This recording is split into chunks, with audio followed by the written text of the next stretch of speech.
Assalamualaikum warahmatullahi wabarakatuh. Innal hamdalillah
আলহামদুলিল্লাহ আল্লাহ আমাদের দরবারে সকল শুকর এবং সুযোগ জ্ঞাপন করতে আল্লাহ আপনাকে আমাকে দুনিয়ার সমস্ত ব্যস্ততাকে পিছনে ফেলে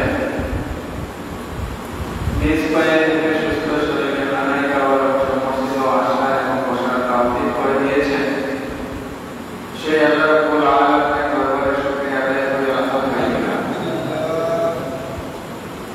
এই যে শুকরিয়া আদায় করলাম এটা আপনার আমার কোনো বরত্ব নয় যে আমার শরীর আছে, পা আছে, নিজ পায়ে হেঁটে হেঁটে মসজিদের মধ্যে অবস্থান করলাম, এতে আবার শুকরিয়া যে শুকরিয়া এই কারণে আদায় করলাম এই পা, হাত, জবান, চক্ষুগুলো ভালো রাখার ক্ষমতা রাখে একমাত্র আল্লাহ, ক্ষমতা রাখে একমাত্র আল্লাহ। আমরা চাইলে আমাদের পাওয়াকে এই পাকে চক্ষুকে ভালো রাখার কোনো ক্ষমতা রাখি না। এজন্য আল্লাহ পাকের দরবারে শুকরিয়া আদায় করেছি আলহামদুলিল্লাহ। আরো শুকরিয়া আদায় করে যে আল্লাহ রাব্বুল আলামিন আপনাকে 2,24,000 নবী এবং রাসূলের মধ্যে যাকে আল্লাহ রাব্বুল আলামিন শ্রেষ্ঠ নবী হিসাবে ঘোষণা করেছেন সেই নবীর উম্মত হতে পেরেছি। এজন্য আল্লাহ রাব্বুল আলামিনের দরবারে আবারও শুকরিয়া আদায় করে আলহামদুলিল্লাহ। এই নবীর আবার শুকরিয়া কেন বললাম?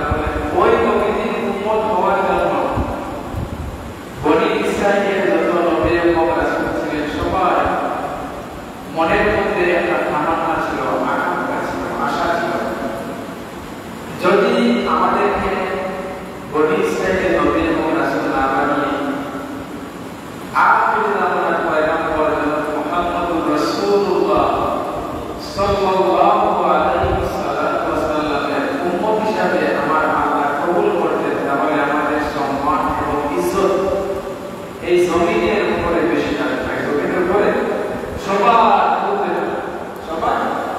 উঠতে থাকতো। কেন?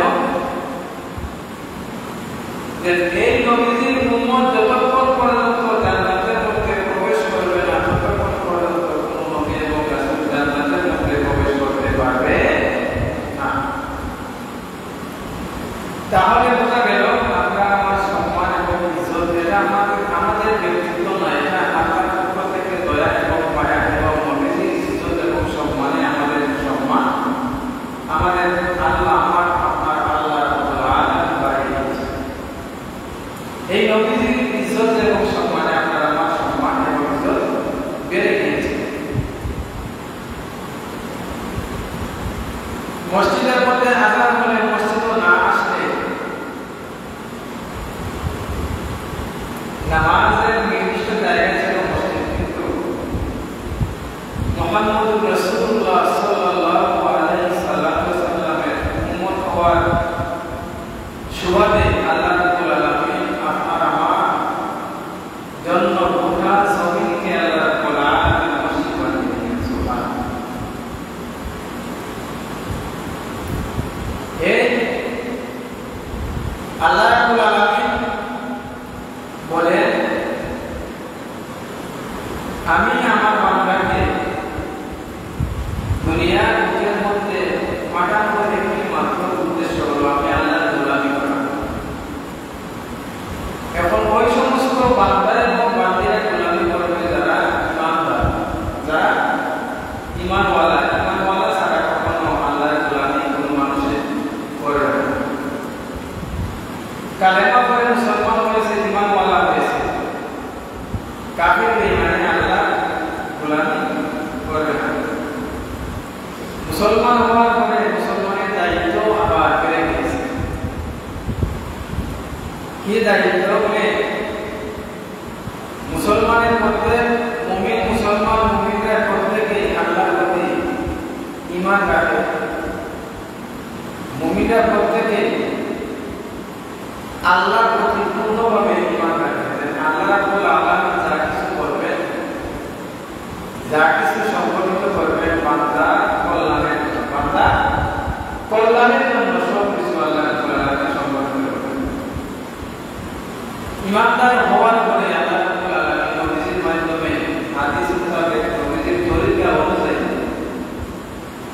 কিছু কর্ম পদ্ধতি শিখিয়ে গেছেন, ওই কর্ম পদ্ধতি অনুসরণ করে মুসলমান দুনিয়ার মুখের মধ্যে সফলতা অর্জন করবে,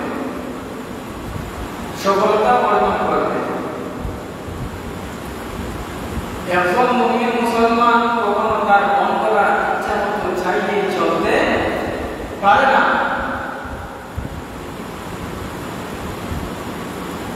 আল্লাহ রাব্বুল আলামিন বলেন,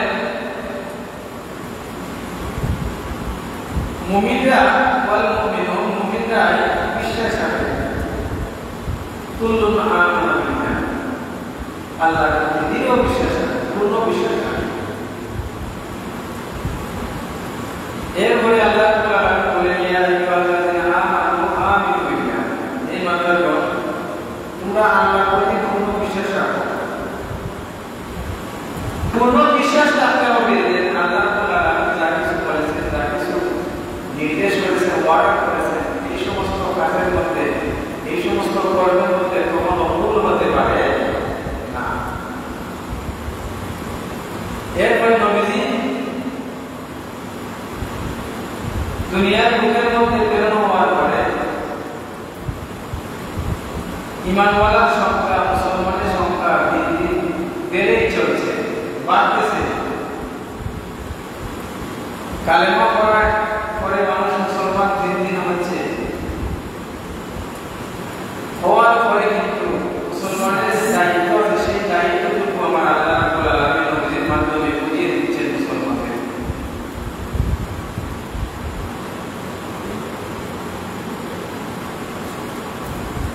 আল্লাহ রাব্বুল আলামিন নবীর মাধ্যমে বলে দিচ্ছেন যে মুসলমানের সত্যের ক্ষেত্রে কিভাবে, মুসলমানদের সাথে কিভাবে আচরণ করবে। আমরা ইমান আনলাম, কালেমা পড়ে মুসলমান হলাম, কিন্তু ইমানের তো আরো অনেক শাখা প্রশাখা আছে। এর মধ্যে একটি হলো আল্লাহর হাবিব নবীজির সাহাবী আবু হুরায়রা রাদিয়াল্লাহু তাআলা আনহু থেকে বর্ণিত, উনি বলেন, ওয়া আবি হুরায়রা রাদিয়াল্লাহু তাআলা قال قال رسول الله صلى الله عليه وسلم الإيمان ইমানের মধ্যে শাখা হলো বেদুল সিদ্ধুনা শোভা, বুখারী রিওয়ায়াতের মধ্যে লক্ষ্য করে পাওয়া যায় ইমানের শাখা প্রশাখা 60টি কোটি। মিশকাত শরীফের বর্ণনার দিকে লক্ষ্য করে পাওয়া যায় বেদুনা সাবউনা শোভা। ইমানের শাখা প্রশাখা হলো 70টিরও অধিক। মানুষ মুসলমান হওয়ার পর যদি পরিপূর্ণ ঈমানওয়ালা মুসলমান হতে চায়, ওই শাখা প্রশাখাগুলোকে রক্ষা করার দায়িত্ব হলো মুসলমানের। এর মধ্যে আল্লাহর হাবিব সাহাবীদেরকে লক্ষ্য করে ওয়াসিয়ত করেন, সাহাবীরা শোনো, এর মধ্যে মুসলমানের মধ্যে একটা ঈমানের শাখা প্রশাখা হলো হায়া, লজ্জা শরম, একটা হলো ঈমানের শাখা প্রশাখা। ওই শাখা প্রশাখাটা হলো ঈমানের অংশ, শুরুআতু মিনাল ঈমান। ঈমানের শাখা প্রশাখার মধ্যে একটা শাখা হলো লজ্জা শরম। যদি কোনো মুমিন মুসলমানের থেকে দূরে সরে যায়, এই মানুষ ঈমানের শাখা প্রশাখা একটা কষ্টে যদি কোনো মানুষের বেরিয়ে যায়, যদি ওই মুমিন মুসলমানের মধ্যে লজ্জা শরম তার মধ্যে উপস্থিত না থাকে, তার ইচ্ছা মতো যে কোনো কাজ করতে পারবে, তার কর্মের মধ্যে, তার অন্তরের মধ্যে আল্লাহর প্রতি কোনো ভয় আসবে না, আল্লাহর প্রতি কোনো ভয় আসবে না। সাহাবীরা প্রশ্ন করেন, ইয়া রাসূলুল্লাহ, ইয়া হাবিবাল্লাহ, 70টারও অধিক, 60টারও অধিক ঈমানের শাখা প্রশাখা আছে, আমরা একটি শাখা প্রশাখা সম্পর্কে জানলাম, এর মধ্যে আরো কিছু বর্ণনা করব। আল্লাহর হাবিব বলেন, সাহাবীরা শোনো, সর্বপ্রথম একজন মুসলমান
যদিও কোনো আমল আল্লাহর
সাহাবীদেরকে লক্ষ্য করে আল্লাহ হাবিব বলেন, সাহাবীরা শোনো, ইসলামের কোন কাজ উত্তম, কোন কাজটি ভালো তোমরা জানতে চাও? ইসলামের মধ্যে সবচেয়ে ভালো আমল হলো তুকিমুত তাআম, কোন মানুষকে খাদ্য খাওয়ানো, কোন মানুষকে খাদ্য খাওয়ানো এত অসহায় মানুষ, যদিও মুখ খুলে বলতে পারে না চাচা আমার ঘরের মধ্যে চাল নাই, যদিও জবান খুলে বলতে পারে না ও ভাই আমার পরিবারের মধ্যে অভাব দূর হয় না, যদি কোনো মুসলমান উমরের থেকে উমরকে আল্লাহ তাআলা আনহু এমন এক শাসক ছিলেন, এমন এক প্রেসিডেন্ট ছিলেন, রাত্রি বেলায় প্রত্যেক মানুষের দ্বারে দ্বারে দরজায় দরজায় গিয়ে খবর দিতেন, কোন মুসলমান কোন কষ্টের মধ্যে আছে, কোন কষ্টের মধ্যে কি আমার ওই রাষ্ট্রের কোন মানুষ আছে? আজকে তো কোনো যতই ক্ষমতাশালী হও না কেন, যতই তুমি রাষ্ট্র পরিচালনা করো না কেন, কিয়ামত পর্যন্ত উমরের মতো শাসক আর এই জমিনে ঘুরে আসবে না। উমরে রাত্রিবেলা খবর দিতেন যে আমার এই রাষ্ট্রের মধ্যে কোন মানুষ কোন কষ্টের মধ্যে আছে, আমি দেখি তারা সাহাবীরা প্রশ্ন করেন, ইয়া রাসূলুল্লাহ, সাহাবীরা নেকির কাজের প্রতিযোগিতা করতেন, নেকির কাজের প্রতিযোগিতা সাহাবীরা আর বলতেন, ইয়া রাসূলুল্লাহ, ওই যে কোন মানুষকে খানা খাওয়ানো ভালো কাজ, ইসলামের মধ্যে উত্তম কাজ, এরপরে কি আল্লাহ হাদিস বলেন, সালাম মান আতা ওয়া মান লাম তারিফ, সেনা ও সেনা মানুষকে সালাম দেওয়া, মুসলমানকে সালাম দেওয়া, সেনা ও সেনা সালাম দেওয়া, সালাম দিতে সমাজের মধ্যে শান্তি আসে। আপনার আমার দুজন মানুষের সাথে ঝগড়া আছে, মুস্কি হেসে হেসে সালাম দাও, এতে যদি হিন্দি দেওয়ার পরে বাড়ির মধ্যে যাওয়ার পরে বিছানার মধ্যে মাথা লাগানো করে মনে মনে ভাববে এই মানুষের সাথে আমার এত ঝগড়া, কিন্তু দেখা যায় এরপর সালাম মিস হয় না, সালাম মিস হয় না, পরে দিনের পর অটোমেটিক আল্লাহর পক্ষ থেকে ওই মানুষের কর্তব্যে তোমার প্রতি ঝগড়া হিংসা দিতে শুরু হয়ে যায়। এখন সালাম, এখন তো সালাম এখন আমরা আমরা দেওয়া আমরা খালি খাওয়া, আমরা হাত আটাইয়া বসে আমি অপেক্ষা করি দেখি আমার সামনে দিয়ে মানুষ তার সারা আল্লাহ যে সময় এমন কথা বললেন, সাহাবীরা ওই আমলের প্রতিযোগিতার মধ্যে মশগুল। আবু বকর সিদ্দিক রাদিয়াল্লাহু তাআলা যুগের মধ্যে আবু বকরের খিলাফতকালে আবু বকর সিদ্দিক রাদিয়াল্লাহু তাআলা খিলাফতকালে মসজিদে নববীর মধ্যে একটা দৃষ্টি টানিয়ে দিলেন, 100 জন মানুষের একটা তালিকা টানিয়ে দেওয়ার পর আবু বকর বলেন, ও আল্লাহর নবীর সাহাবীরা, তোমরা শোনো, আজকে আমি মসজিদে নববী বারান্দার মধ্যে একটা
ইসলামের মধ্যে খলিফাতুল মুসলিমিন আবু বকর, বর্তমান সময়ের প্রেসিডেন্ট আবু বকর বলেছেন, ইসলামের মধ্যে কোনো মানুষকে খাওয়া সেবা করা ভালো কাজ।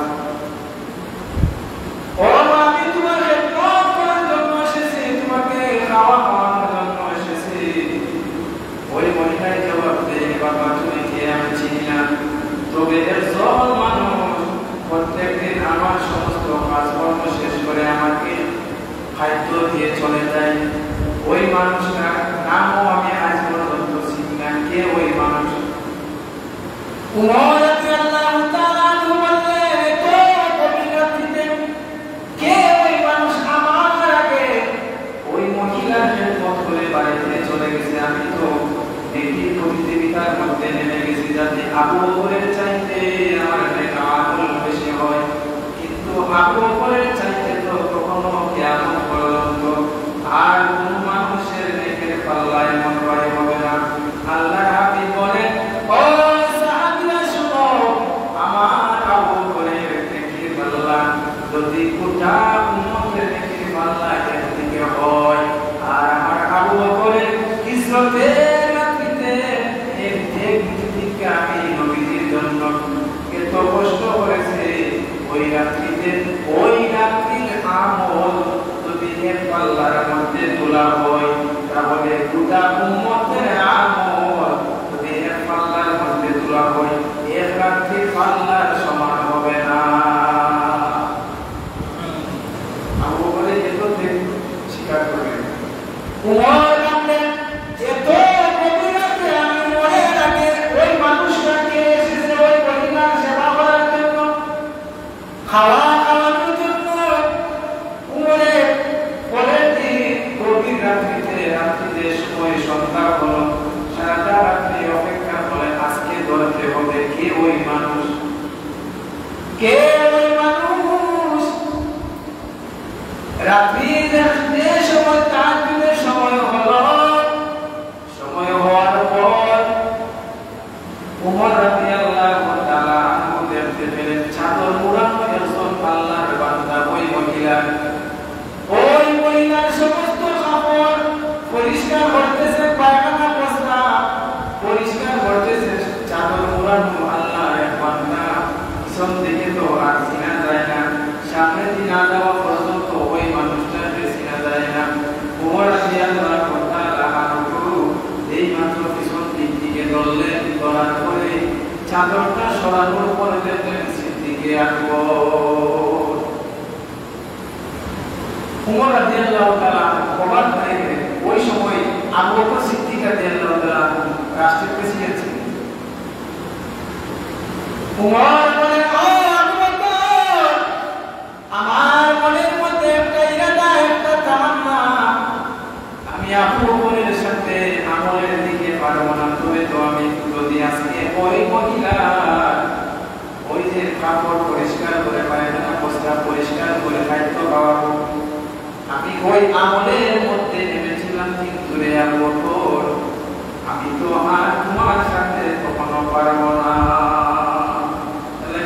বছর কিংবা ব্যাপার কিন্তু মশাই যারা আছে শুধু খেদমত আর খেদমত, নিজে গোসল করিয়ে সাবান লাগিয়ে নিজে তেল লাগিয়ে আল্লাহ আমি বলেন, ও সাহাবীরা শুনো, আমার আবু বকর সম্পর্কে যদি তোমরা জানতে চাও, আবু বকর যেই দিন থেকে হিজরতের কথা বলেছিলাম সেই দিন থেকে আর বিছানার মধ্যে দিক লাগায় না। সেই আবু বকর যেই দিন থেকে হিজরতের কথা বলেছিলাম সেই দিন থেকে আবু বকরের দুইটা পুরা পাতান করে পুরুষ সোয়ারের জন্য ঘুমায় না, ওনার মেয়ে আসমা ঘুমায় না। এত লম্বা জানি লম্বা পুরুষ বানিয়ে দিতে হবে, আবু বকরের মতো এত যে আর কোন মানুষের করতে পারবে না। আল্লাহ আপনি বলেন, তোমরা অনাহারিকে মুহাদ্দিসিনে কেরাম বলেছেন তারা অনাহারি। আল্লাহ আমি মসজিদে নববীর ভিতরে ওয়াজ করতেছেন, যদি কোনো মানুষকে মেহমানদারি করেন, আমাদের জাতির পিতা ইব্রাহিম নবী সুন্নাত আদায় করলো, হঠাৎ করে আপনি নবীজির দরবারে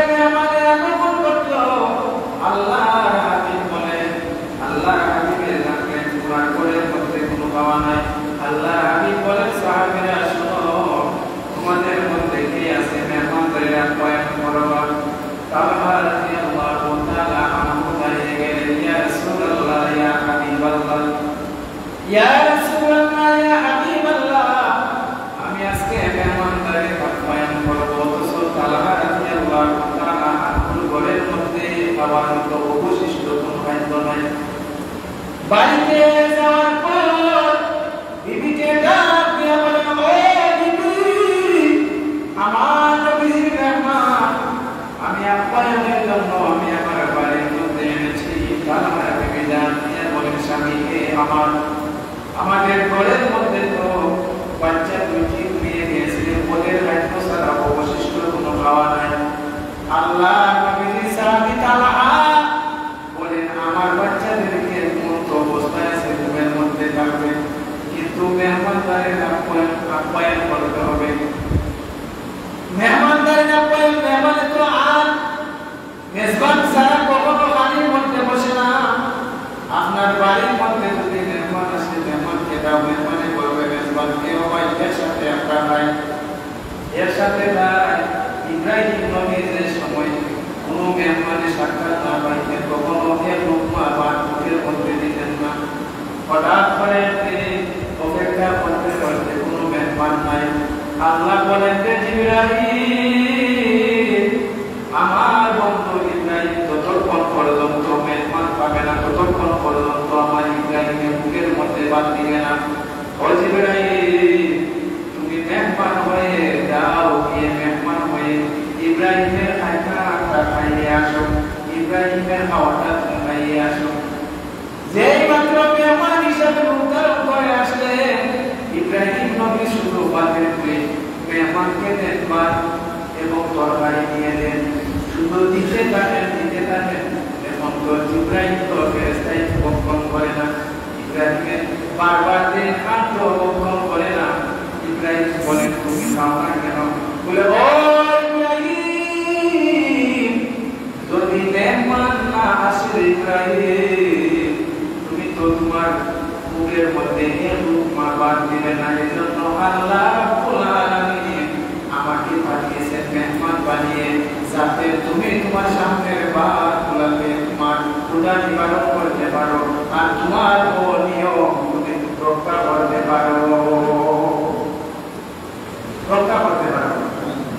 আল্লাহর হাবিব বলেন, তোমরা অসহায় মানুষ কিন্তু করতে পারে না, তার একটু তোমার বাতের ব্যবস্থা করে দাও। আর ওই বান্দা এবং বান্দে যদি দোয়া করে ওই দোয়া কবুল হয়ে যায়, তবে আল্লাহ রাব্বুল আলামিন আপনাকে আমাকে জান্নাতি হিসেবে কবুল করবেন। সাহাবীরা প্রশ্ন করেন, ইয়া রাসূলুল্লাহ, আবু তালহা মেহমানের সামনে খাদ্য দিয়ে উনার পাশের বাতিটা ডুবিয়ে দিলেন। মেহমানের সামনে মনে করে আবু তালহায় ডাকের শব্দ করে জানলে বুঝতে পারেন উনি খাওয়া খাচ্ছেন। আবু তালহায় বলতেছেন, মেহমান তোমরা যা খাওয়া দেওয়া হয়েছে তোমরা খেয়ে নাও, আমি তো খাচ্ছি, আমার বাতিটা নিতে গেছে শব্দ করে। আল্লাহ রাব্বুল আলামিন আকাশ থেকে নবীকে জানিয়ে দিলেন জিবরাইলের মাধ্যমে, নবী, আমি আবু তালহা এমন কাণ্ড দেখে আমি আল্লাহ কুদরতি হাসি দিয়ে দিলাম। আবু তালহা ফজরের নামাজ আদায় করে আল্লাহ হাবিব বলেন, হে আবু তালহা, কি এমন কাজ করেছো যে কাজের কারণে আল্লাহ রাব্বুল আলামিন কুদরতি জবান দ্বারা, মুখ দ্বারা কুদরতি ভাবে খুশি হাসি দিয়েছে। আল্লাহ হাবিবকে বলে, ইয়া রাসূলুল্লাহ, ইয়া হাবিবাল্লাহ, আমার ঘরের মধ্যে কোনো অবশিষ্ট কোনো খাদ্য নাই, আমার বাচ্চাদের জন্য কিছু খাদ্য রয়েছিল, ওই বাচ্চাদেরকে আমি আমার বিবিকে বলেছি ওদেরকে ঘুমের ব্যবস্থা করে দাও, যেহেতু ঘুমের মধ্যে আছে, যেহেতু আমার নবীর সুন্নাত আমি রক্ষা করবো, আমি মেহমানকে আমার সামর্থ্য অনুযায়ী আহ্বান করছি। সাহাবীরা বলেন, ইয়া রাসূলুল্লাহ, তাহলে 70টার অধিক ইমানের পোশাক আছে, তুই ঠিক এলো আর কি? আল্লাহর হাবিব বলেন, ও সাহাবীরা শোনো, এর মধ্যে আরেকটি হলো তোমরা পরিচিত ও অপরিচিত সবাইকে সালাম দাও। তাহলে ইমানের শাখা পোশাকের মধ্যে একটা শাখা হলো সালাম দেওয়া। এবং সালাম দিলে কি হলো, শান্তি আসে। এখন আমরা অনেকে অপেক্ষা করি আপনি পরে আগায় যাতে আমি সালাম পাই, আপনি পরে আগায় রেখে আমি সালাম পাই না। আল্লাহ হাবিবের সামনে যে কোনো মানুষ করার আগে, নবীজির আগে কোনো মানুষ মানুষে আর সালাম দেওয়ার মতো সুযোগ নাই। নবীজি আগে সালাম দিয়েছেন। আমরা এই সালামের কথা যদি শুরু করি, এই সালাম দিলে কি হয়? এই সালাম দিলে নিজের অন্তর থেকে অহংকার দূর হয়ে যায়। আপনি দেখবা সালাম দেওয়ার পরে অটোমেটিক নিজেকে একটা ফুল মনে হয়, যাতে এই ফুলটা আল্লাহ রাব্বুল আলামিন বলেন যে নিজের ছোট মনে করে আর অন্যরে বড় মনে করে। আমি আল্লাহ রাব্বুল আলামিন বড় ছোট বড় মানি। আল্লাহ রাব্বুল আলামিন আপনাকে আমাকে নবীজির আদর্শ এবং তরিকা অনুযায়ী চলার তৌফিক দান করুক আর সমাজের মধ্যে সুন্দর সুশৃঙ্খলভাবে চলার তৌফিক দান করুক। আর বিশেষ করে আল্লাহ রাব্বুল আলামিনের গোলামীর মধ্যে 24 ঘন্টা আযান হওয়ার পরে ইবাদতের মধ্যে সাবিত এবং কায়েম এবং কায়েম নামাজকে যত্ন সহকারে আদায় করার তৌফিক দান করুক। ওয়া আমিনা ওয়া আলহামদুলিল্লাহি রাব্বিল আলামিন। সাল্লাল্লাহু আলা সাইয়্যিদিনা মাওলানা মুহাম্মদ ওয়া আলা আলিহি ওয়া সাহবিহি ওয়াসাল্লাম। আস্তাগফিরুল্লাহ রাব্বি মিন কুল্লি যামবিন ওয়া আতুবু ইলাইহি ওয়া লা হাওলা ওয়া লা কুওয়াতা ইল্লা বিল্লাহিল আলিyyিল আযীম। লা ইলাহা ইল্লাল্লাহ মুহাম্মাদুর রাসূলুল্লাহ। আল্লাহুম্মা আমিন। আল্লাহুম্মা আমিন।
سبحان ربك رب العزة عما يصفون وسلام على المرسلين والحمد لله رب العالمين.